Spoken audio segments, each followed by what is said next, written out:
जय हिंद साथियों, मैं कमलेश सर आपका अपने यूट्यूब चैनल बायो क्लासेस में स्वागत करता हूं। बाबू, आज का जो हमारा टॉपिक है वो है बीजांड की संरचना। बीजांड की संरचना के बारे में हम आज बहुत ही अच्छे तरीके से समझेंगे और कम समय में समझेंगे। ठीक है, आप वीडियो के अंत तक बने रहिएगा और यदि आप हमारे वीडियो पर नए हैं तो आप हमारे चैनल को सब्सक्राइब कर लें ताकि आने वाले वीडियो आपको आसानी से मिल जाएगा। चलिए बिना बात किए हम फिर आज का टॉपिक पढ़ते हैं, बीजांड की संरचना। ठीक है, देखिए बाबू,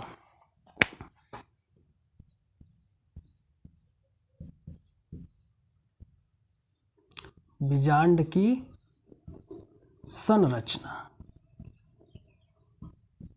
ठीक है, ये बीजांड की संरचना है।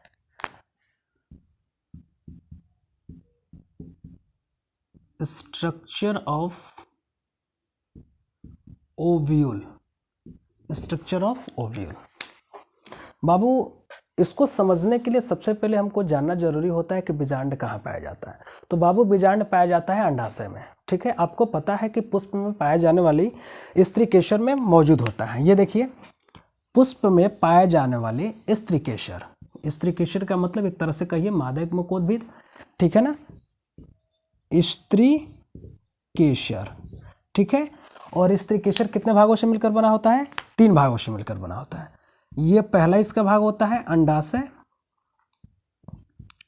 ठीक है ना, ये हो जाएगा वर्तिका और ये होता है वर्तिकाग्र। ठीक है, वर्तिकाग्र। ठीक है, स्त्री केसर में जो बीजांड हमारा होता है ये अंडाशय के अंदर पाया जाता है। कहाँ पाया जाता है बाबू? अंडाशय के अंदर पाया जाता है। एक तरह से समझ लीजिए कि अंडाशय के अंदर जो बीजांड मौजूद होते हैं वो थैलीनुमा होते हैं और इसकी संख्या अंडाशय में 1 से ज़्यादा हो सकती है। ठीक है ना, अब हम ये समझेंगे कि बीजांड बीज में परिवर्तित होता है। किस में परिवर्तित होता है? बीज में परिवर्तित होता है। तो ये जो प्रोसेस होती है ये निषेचन के बाद की प्रोसेस है कि ये बीजांड जो है बीज में परिवर्तित हो जाता है। लेकिन हमको अभी क्या जानना है?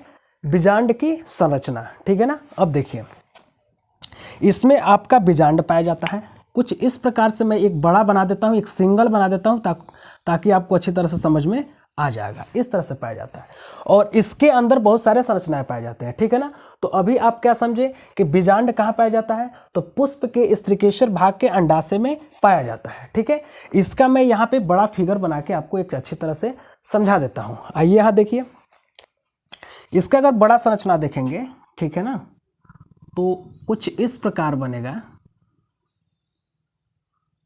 ठीक है, ठीक है,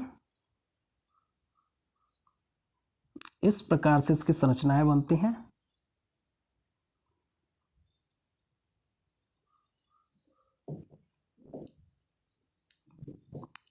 यह एक परिपक्व बीजांड की संरचना है और इसमें एक क्या पाया जाता है? भ्रूण कोष पाया जाता है। क्या पाया जाता है बाबू? भ्रूण कोष पाया जाता है। ठीक है, ये आपका भ्रूण कोष है। ठीक है ना, अब आप देख सकते हैं कि इसकी संरचना किस प्रकार से है। हाँ, एक बात और मैं बता दूं कि ये इसकी जो संरचना है, ठीक है ना, ये अलग अलग पादपों में अलग अलग प्रकार का हो सकता है। ठीक है ना, एक सामान्य बीजांड की संरचना मैं आपको बता रहा हूं। अब इसमें देखिए, इसका पहले नम्न कल्चर करते हैं। क्या करेंगे? नम्न कल्चर करेंगे। देखिए, ये जो बीच वाला हिस्सा आपको दिखाई दे रहा है, ठीक है ना, इस बीच वाले हिस्से को हम बोलते हैं संवहन बंडल। क्या बोलते हैं बाबू? संवहन बंडल बोलते हैं। क्या बोलते हैं? संवहन बंडल। इसको हम कहेंगे संवहन बंडल। ठीक है ना, संवहन बंडल का कार्य क्या होता है?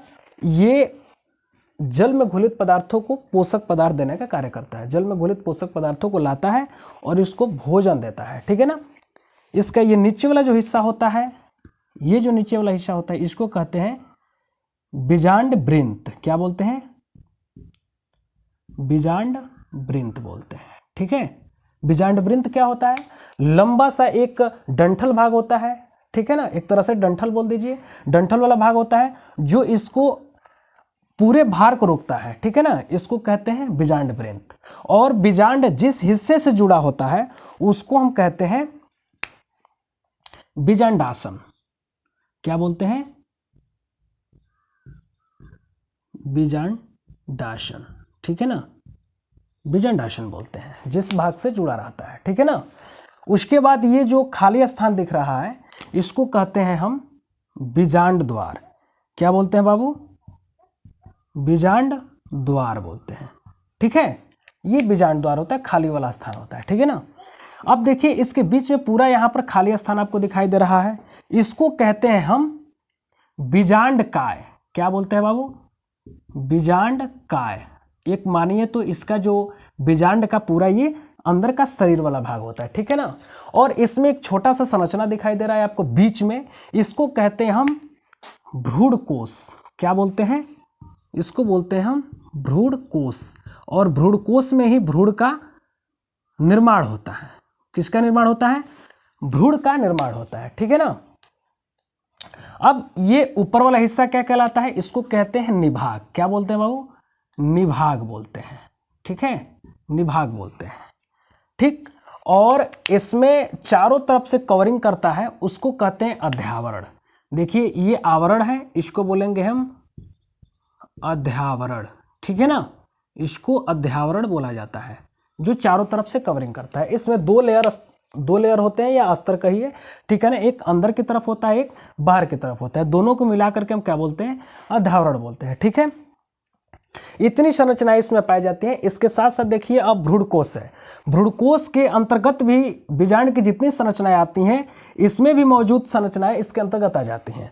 तो भ्रूणकोश में क्या होता है कि ऊपर की तरफ, ठीक है ना, ऊपर की तरफ 3 कोशिकाएं आती हैं। एक तरह से 3 केंद्रक कह लीजिए या 3 कोशिका कह लीजिए। बाद में क्या होता है कि पहले तो केंद्रक होता है, बाद में ये भित्ति का निर्माण कर लेता है, इसलिए कोशिका कहलाता है, ठीक है ना।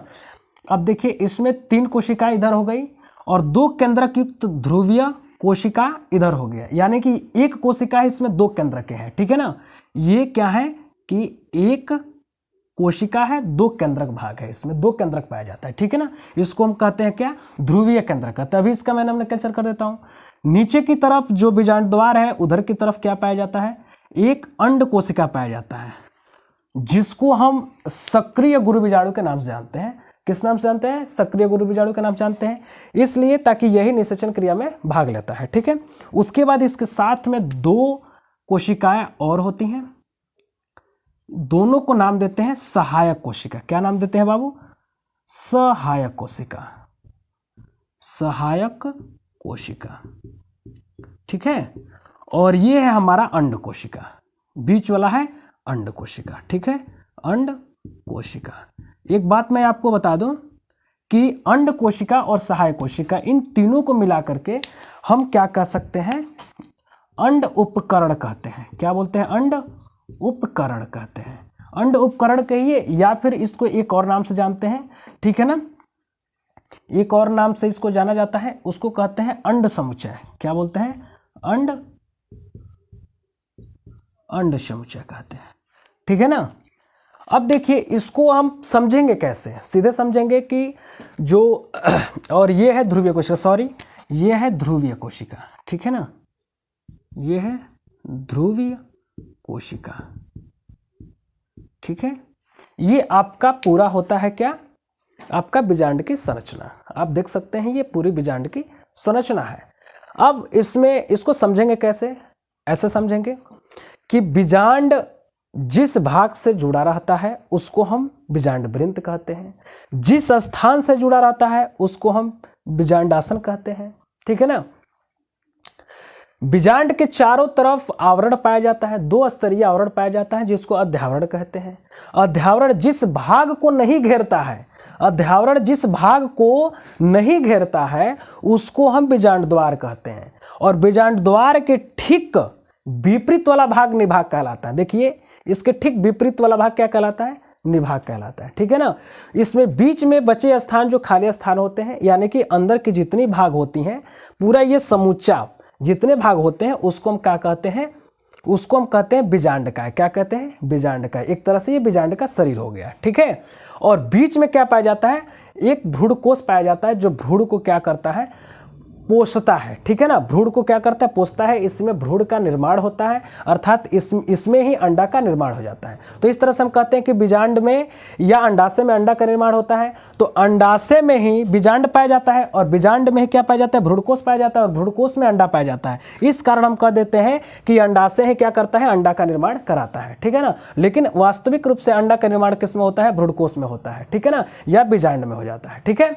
अब ये बीजांड क्या है कि जब निषेचन की क्रिया जब संपन्न हो जाती है, जब दोहरा निषेचन की क्रिया संपन्न हो जाती है, तो ये बीजांड जो है बीज में परिवर्तित हो जाती है और बीज के अंदर यही जो भ्रूण विकसित होता है, ठीक है, निषेक्तांड जो कहलाता है, वो स्पोर, ये विकसित होकर के भ्रूण का निर्माण कर लेता है।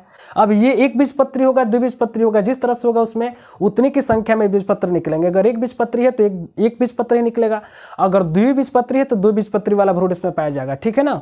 तो ये आपका है क्या, बीजांड की संरचना, ठीक है ना। और ये जो अध्यावरण है वो बीज के कवर को बना देता है, ठीक है ना। और इसमें अन्य जो कोशिकाएं हैं वो भ्रूण को, जैसे मान लीजिए ये वाला भाग है, इसको हम प्रतिमुखी कोशिका कहते हैं। क्या बोलते हैं, प्रतिमुखी कोशिका बोलते हैं, ठीक है ना।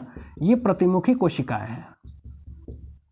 ये प्रतिमुखी कोशिकाएं क्या करती हैं कि पूर्ण रूप से ये भोजन के रूप में और सहायक कोशिकाएं भोजन के रूप में भ्रूण के द्वारा ले जाता है। इन सभी को भ्रूण के रूप में भोजन के रूप में ले लेता है। कौन लेता है, भ्रूण लेता है। और लास्ट में चलकर ये लगभग सारी संरचनाएं खत्म हो जाती हैं और क्या बच जाता है, केवल भ्रूण बच जाता है। तो बाबू आज का हमारा जो टॉपिक था वो बीजांड की संरचना था। आई होप कि आपको अच्छी तरह से समझ में आ गया होगा। मैं आशा करता हूँ